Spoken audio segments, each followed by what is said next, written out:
Don't let her make decisions. She's too old to understand. Those words weren't whispered.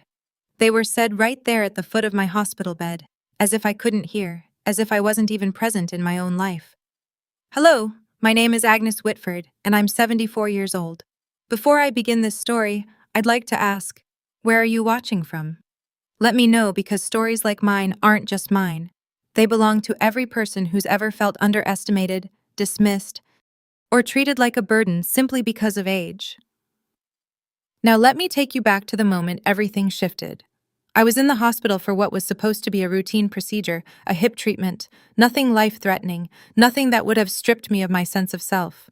I was alert, clear-headed, and very much aware of what was happening around me. Yet the way my son Daniel and his wife Marlene behaved, you'd think I was already halfway gone. The nurse had come in with a clipboard asking me to review some consent papers. Nothing complicated. Standard forms you sign before they move forward with a procedure. I had the pen in my hand when I heard Marlene's sharp whisper, meant only for the nurse, but echoing loud enough for me to catch. Don't let her make decisions. She's too old to understand. The nurse looked awkward, glancing between me and them, as though I'd suddenly vanished from the room. Daniel chimed in, his voice heavy with the kind of false patience he often used when speaking to me these days. Yeah, Mom gets overwhelmed with this kind of stuff. It's better if we handle it. Handle it the way you handle a broken appliance or a piece of property. Not a person, not me. I set the pen down slowly and looked at them. My heart beat hard, not from fear, but from the raw sting of humiliation. They were my family, my blood, the people I'd raised and nurtured. And here they were, speaking about me like I was incapable of tying my own shoes. The nurse cleared her throat, obviously uncomfortable. Mrs. Whitford, she said gently, do you feel comfortable signing these yourself? I straightened my back. My hands may have been wrinkled, my body slower than it used to be, but my mind was still sharp as ever. Of course I can, I replied, my voice steady, though I could feel the heat rising in my cheeks. I know exactly what I'm signing. Marlene gave a little laugh, tight and condescending. We're just trying to help, Agnes. It's not a big deal. But it was a big deal. It was more than a big deal, because in that moment I realized something. This wasn't just about hospital papers. This was about control. It was about them deciding I no longer had a voice. That night, lying in the stiff hospital bed, I replayed those words over and over in my head. Too old to understand. What an E-label for them to stick on me. It justified everything they wanted. My finances, my house, my decisions, neatly tied up under the excuse of helping Mom. But I wasn't ready to be managed. I wasn't ready to be erased. The truth is, Daniel and Marlene had been circling around this for months, maybe even years. They'd drop hints about how much work it was for me to keep up with the house. They'd offered to take over paying bills so I wouldn't have to stress. They even suggested I move in with them, which on the surface might sound generous, but I knew better. They wanted access. Access to my bank accounts, my property, the little nest egg I'd spent a lifetime building. Still, hearing it out loud, spoken to a nurse as if I were nothing but a child to be managed, lit a fire inside me. I stared at the ceiling long after the hospital ward had gone quiet, and a thought settled in my mind like a stone. If I didn't do something now, they would take everything from me.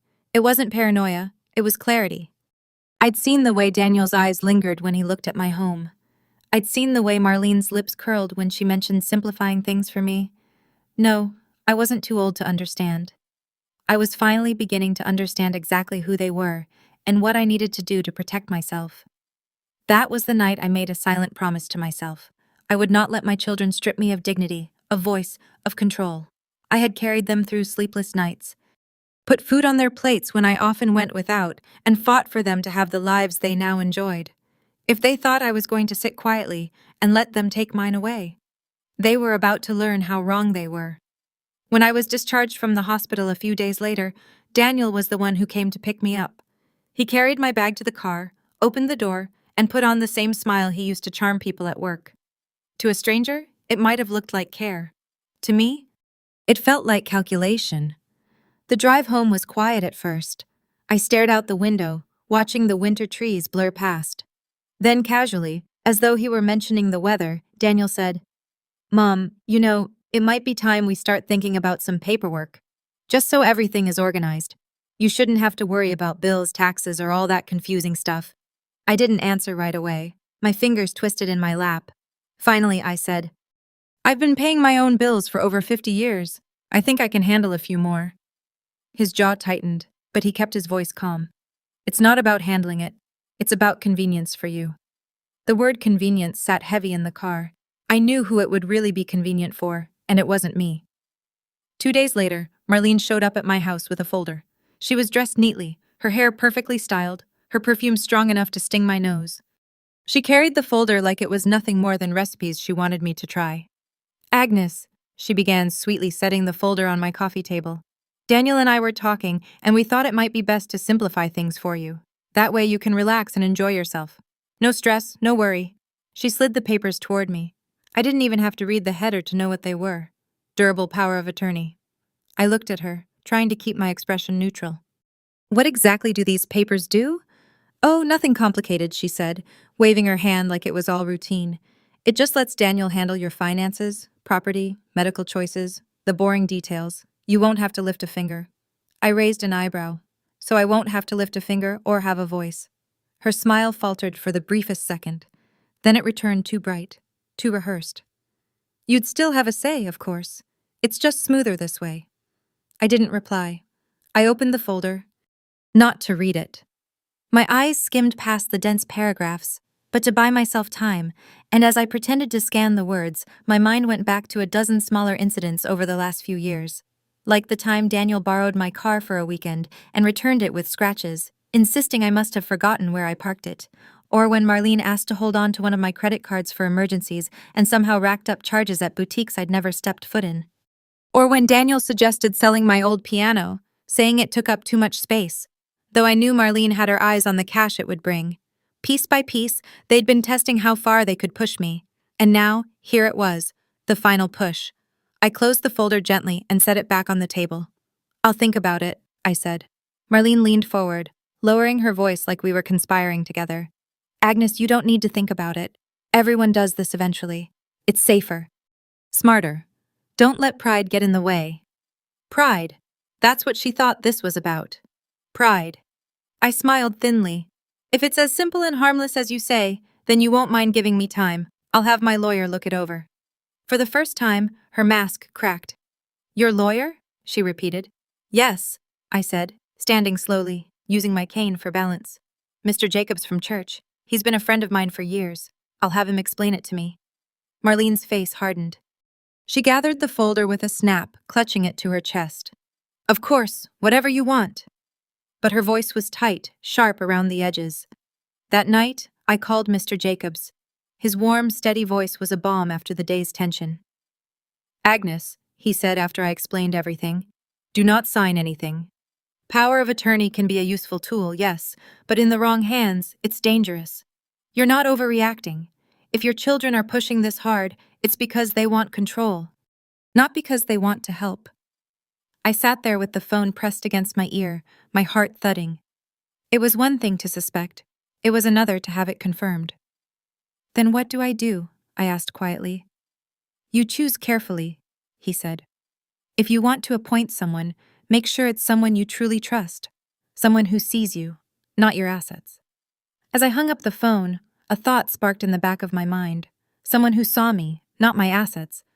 Someone who had defended me when no one else would. My lips curved into the smallest of smiles. I knew exactly who that someone might be. The next morning, I sat in my kitchen with a cup of tea cooling between my palms. The house was quiet, the kind of quiet that pressed against your ears and made every thought louder. Mr. Jacobs' words from the night before echoed in my mind. Choose carefully. Someone who sees you, not your assets. I thought of Daniel and Marlene. How their eyes glittered when money was mentioned. How they spoke over me as if I were already invisible. I thought of my younger daughter, long gone now, and how she used to defend me against their sharp tongues. My chest ached when I remembered her laugh, the way she'd call me the strongest woman in the room. And then my mind drifted to her son, Jacob. Not my lawyer, Jacob, but Jacob Jr., my 12-year-old grandson, my late daughter's boy. I remembered a moment not long ago when I had been fumbling with the groceries on the front steps. My cane slipped, the bags nearly spilled, and before Daniel could even bother to glance up from his phone, Jacob Jr. had rushed over. His skinny arms grabbed the bags, his face red with effort. You shouldn't have to carry this alone, Grandma, he'd said, puffing out his chest. That small gesture had stayed with me. And there was another memory, even sharper. One Christmas. Marlene had laughed about my old-fashioned way of setting the table. Honestly, Agnes, do you even know how to fold a napkin properly anymore? She had said, loud enough for everyone to hear. The table had gone quiet, the kind of silence filled with discomfort and hidden smirks. But Jacob Jr., only 10 at the time, had slammed his little hands on the table and declared, "Grandma's table looks perfect. She's the smartest person I know." I could still see his flushed cheeks. The way his eyes darted nervously afterward, but he hadn't backed down. That boy had more courage at 10 than some adults have in a lifetime. When I called Mr. Jacobs back that afternoon, my voice didn't shake. "I know who I want to appoint," I told him. He paused, his tone cautious. "All right. Who is it?" "My grandson, Jacob." There was silence on the line. Then he asked carefully, "How old is he now?" 12. Another pause. "Agnes. Legally, he's too young to act as power of attorney by himself." But his tone shifted, more thoughtful now. "We could create a structure. I could serve as co-trustee until he comes of age. You'd still be in charge as long as you're capable. If anything happens, Jacob would inherit that responsibility under my guidance." A rush of relief spread through me. "That's exactly what I want," I said. I could almost hear him smile through the phone. "Then let's put it in writing, ironclad. They won't be able to touch it." That week, we met in his office. The walls smelled faintly of old books and polished wood, the shelves lined with neat rows of law volumes. He walked me through every line of the document. I insisted on understanding every detail, not because I doubted him, but because I wanted to look Daniel in the eye later and know exactly what I had done. We set it up carefully. I retained full decision-making power while I was sound of mind. If I became incapacitated, Mr. Jacobs would step in as trustee until Jacob Jr. reached legal age. After that, the boy would inherit not just my estate, but the authority to safeguard it. When I left the office, a weight I hadn't realized I'd been carrying slid off my shoulders. For the first time in months, maybe years, I felt like I had taken back control. That evening, Jacob Jr. came to visit with his father. While his dad chatted idly in the living room, Jacob sat with me in the kitchen, his feet swinging under the chair. "Grandma," he said between bites of the cookie I'd given him. "Are you okay?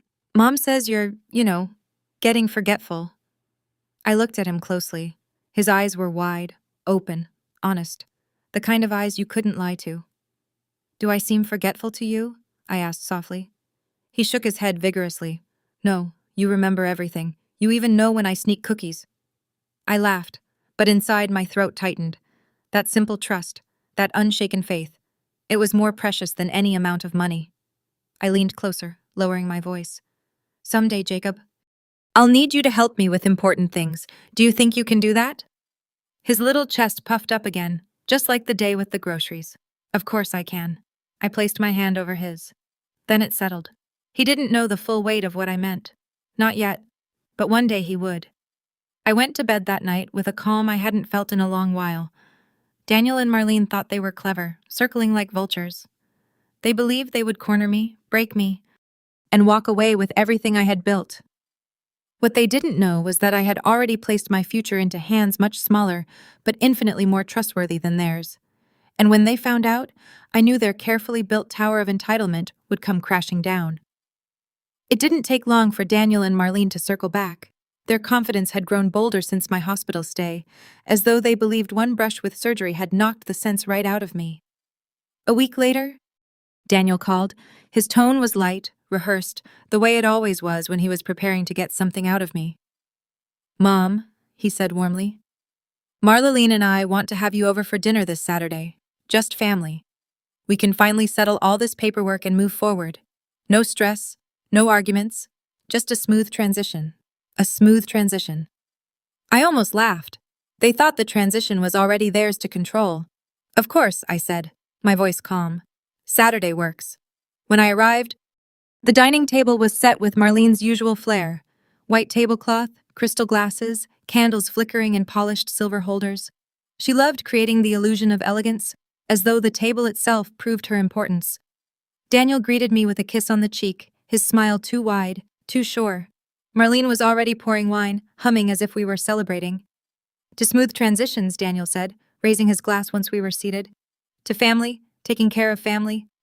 I clinked my glass gently against his. Yes, I replied softly. To family. Halfway through dinner, when the plates were cleared and the candles burned low, Daniel leaned back in his chair. He reached under the table, producing a familiar folder, the same one Marlene had brought to my house. Mom, he said, sliding it across the polished wood toward me. We've updated everything. All you need to do is sign, and from then on, you won't have to worry about a thing. I rested my hand on the folder, but I didn't open it. Instead, I looked at him steadily. You're right, I said. I don't have to worry about a thing because everything has already been taken care of. Marlene's fork clattered against her plate. What do you mean? Just then, there was a knock at the door. Daniel frowned, irritated at the interruption, and went to answer it. A moment later, he returned stiff with surprise as Mr. Jacob stepped into the dining room carrying a leather briefcase. The atmosphere shifted instantly. Marlene's face tightened, her smile dropping like a mask ripped away. Good evening, Mr. Jacob said smoothly, nodding to me. Shall we? I gestured for him to sit. Go ahead, I said calmly. He opened the briefcase, pulling out a thick stack of documents, neatly bound, stamped, official.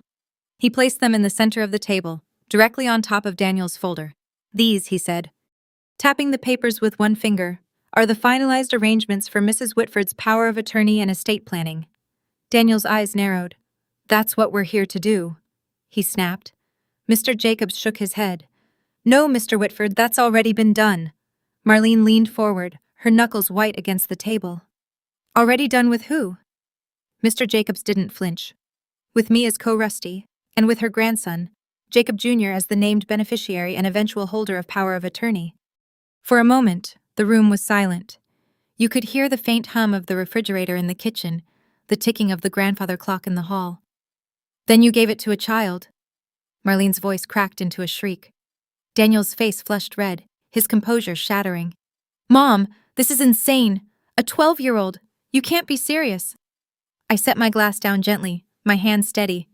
Better a child who respects me than adults who treat me like I'm already dead. Daniel slammed his palm against the table, rattling the glasses. Do you even understand what you've done? You've ruined everything. I leaned forward, my eyes fixed on his.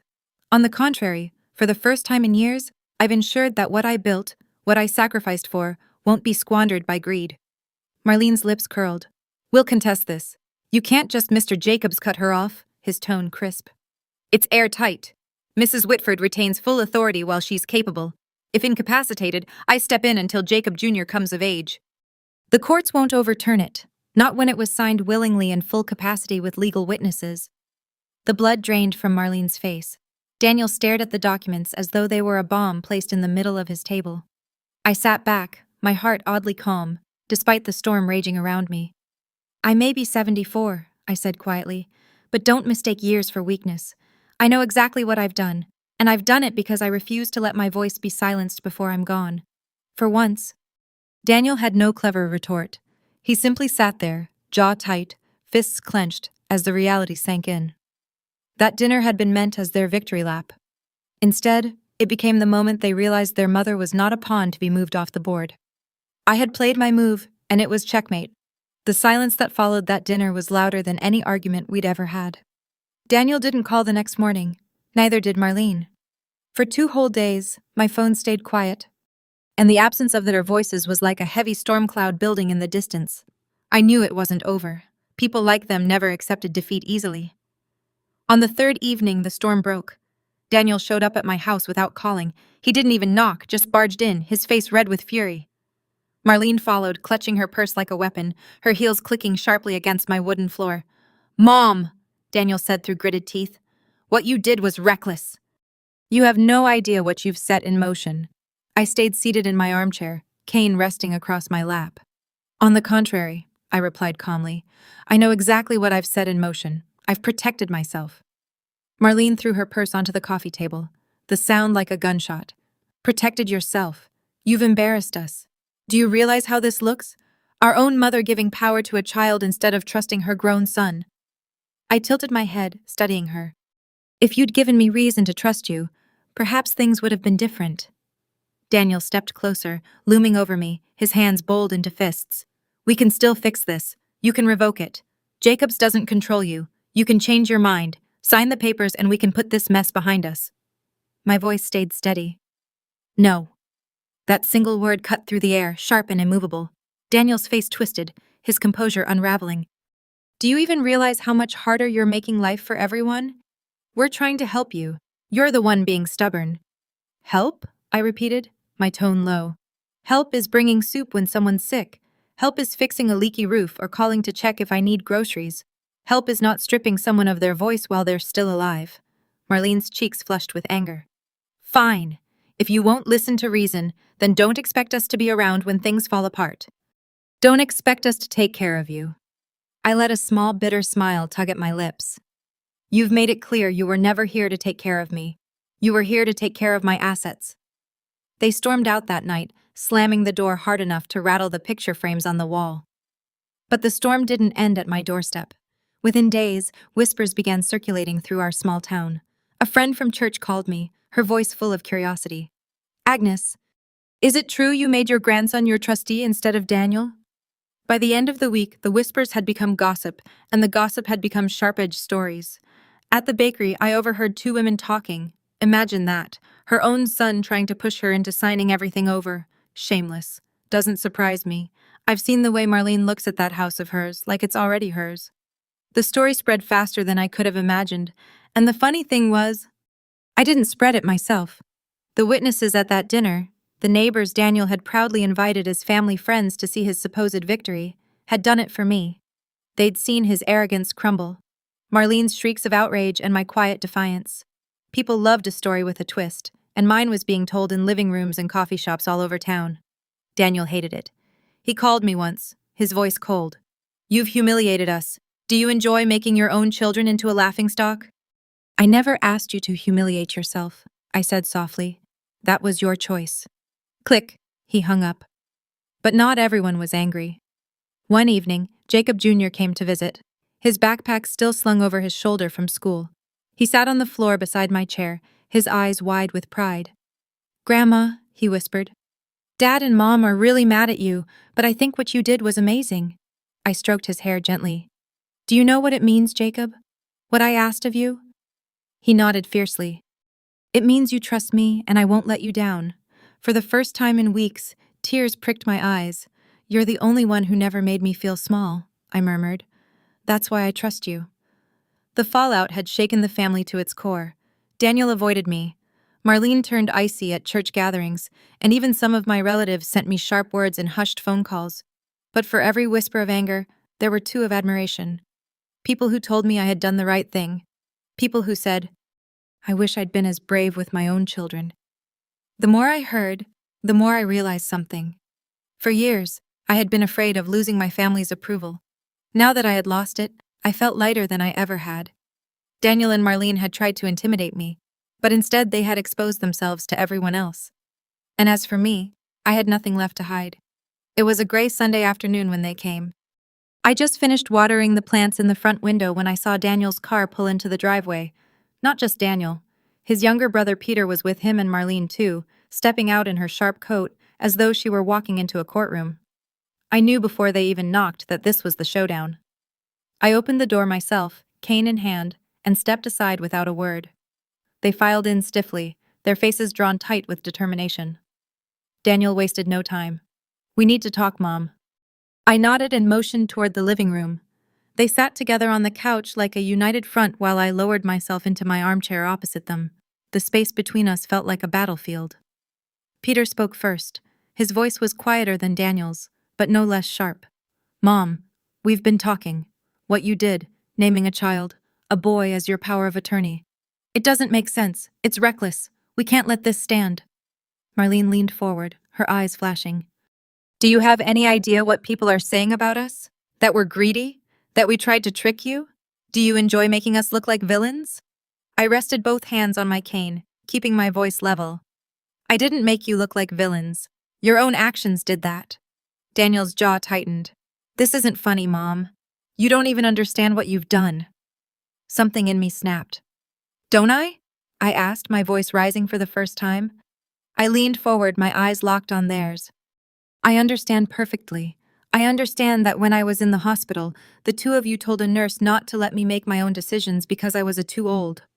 I understand that when Marlene brought papers to my house, they weren't about help. They were about control. I understand that all of this wasn't about protecting me, but about making sure my years of work, sacrifice, and saving ended up in your hands. Their faces froze, but I didn't stop. Do you know what else I understand? I raised you.